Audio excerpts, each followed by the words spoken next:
Welcome to This Explainer. Have you ever pulled up a tiny, frustrating little onion bulb at the end of a long season and just thought, man, why did I even bother? Well, you're definitely in the right place. Today, we're going to dive deep into how you can absolutely guarantee massive, softball-sized yields using a highly specific, proven method. Today, we're covering 4 main things to get you there. First, the actual secret to big onions. Second, hitting perfect timing. Third, the art of heavy feeding. And finally, your exact fertilizer schedule. All right, let's jump right into section 1, the secret to big onions, the biological truth. So here's a kind of funny thing about onions. They will take root and grow almost anywhere. Literally, you could just toss an onion plant onto some bare dirt, not even cover it up, and eventually it'd probably take root and start growing. But look, mere survival, that is not our goal here.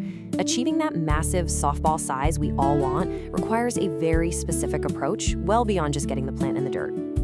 To get those huge yields, you absolutely must understand what we call the investment stage. Basically, this is the vegetative phase of the onion's life. During this time, your one and only focus is to maximize leaf growth before the plant shifts into the bulbing stage, which is essentially our payoff stage. Everything you do early on is a direct investment toward that final payoff. And here is the absolutely crucial biological truth of the onion plant. Every single leaf grown during that initial investment stage equals exactly 1 ring on the final onion bulb. Just think about that math for a second. More leaves literally guarantee a bigger bulb. It's that simple. If you want a giant onion, you simply have to grow a massive amount of foliage first. Moving right along to section 2, key 1, perfect timing, or how to maximize your window. Now, since leaves obviously take time to grow, you've got to plant your onions as early as possible to maximize your window. For instance, if you're growing down in the south, your ideal planting time is actually late November.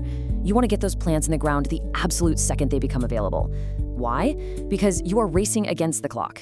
You need to give that plant the longest possible window to stay in the vegetative stage, locking in as many leaves as you possibly can before that bulbing payoff stage naturally kicks in. And, when you're deciding which varieties to invest all this early time into, you really have to be strategic. Take a look at these 2. On one hand, you've got the Texas Legend. It stores beautifully, so you get to enjoy your harvest for months. It just makes sense to grow a lot of it. But on the other hand, you have red onions like the Red Creole. Sure, they're great, but they're pretty prone to bolting, and they just don't store nearly as well. And let's be real, there is nothing sadder than watching all your hard work just rot on the shelf. So if long-term storage is your goal, prioritizing varieties like the Texas Legend is absolutely the smart move. All right, section 3, key number 2, heavy feeding with water and fertilizer. Okay, here's a crucial point. Onions are notorious heavy feeders. What does that actually mean for us? It means the only way to biologically support all that early leaf growth we just talked about is to give them a constant, highly abundant supply of water and fertilizer. You simply cannot starve an onion and expect it to turn into a softball. To manage all this intense feeding efficiently, let's talk about the number 2, specifically a 2-foot row spacing. By laying down your drip irrigation tape on a 2-foot spacing, you're setting up a super efficient system. This exact spacing perfectly allows for a single pass with a wheel hoe later in the season. It makes it incredibly easy to cultivate the space, keeping it totally clean of any nutrient-stealing weeds. It saves your back and your harvest, all in one pass. Now, to really maximize your garden's footprint with this setup, just follow a simple 2-step process. Step 1, lay your drip tape on that 2-foot spacing. Step 2, plant double rows of onions directly alongside every single row of that drip tape. By doing this, you're getting 2 rows of onions for every 1 row of irrigation. You're heavily concentrating your resources exactly where they need to be. Along those double rows, you're going to plant the onions incredibly close together. Exactly 4 inches apart. Now hold on, I know what you might be thinking. 4 inches? That doesn't leave nearly enough room for a softball-sized onion, right? Well, you're absolutely right, and that's exactly why we use the thinning strategy. Because they're planted so tightly at 4 inches, you must thin them out later.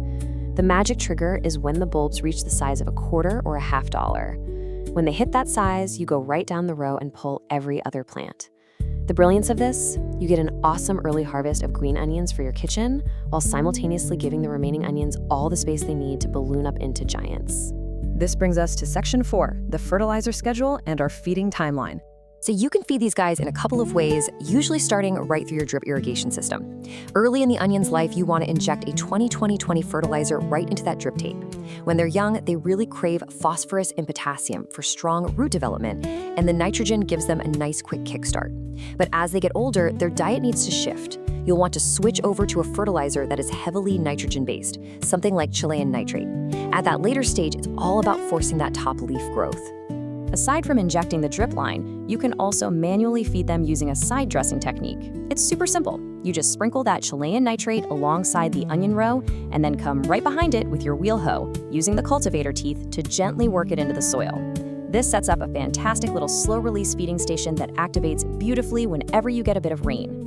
And honestly, this perfectly illustrates our whole overarching strategy here today. It's really a tale of two stages. During that vegetative investment stage, you aggressively pump water and fertilizer into the plants, you push for leaves, you push for roots, you basically do everything in your power so that when the biological clock finally ticks over into the bulbing payoff stage, you already have plenty of rings established and plenty of water flowing to swell that bulb up into an absolute giant. It all really boils down to this simple phrase: plant your onions early, feed your onions well, and you'll have a nice big crop when it's time to harvest. By strictly following these two rules of early timing and heavy feeding, you're guaranteeing that the biological math, 1 leaf per ring, works perfectly in your favor. So as you lay out your garden plans this year, ask yourself, how are you going to structure that crucial investment stage? Are you going to beat the clock, feed them heavily, and force that massive payoff? The biological math is completely in your hands. What will your garden yield?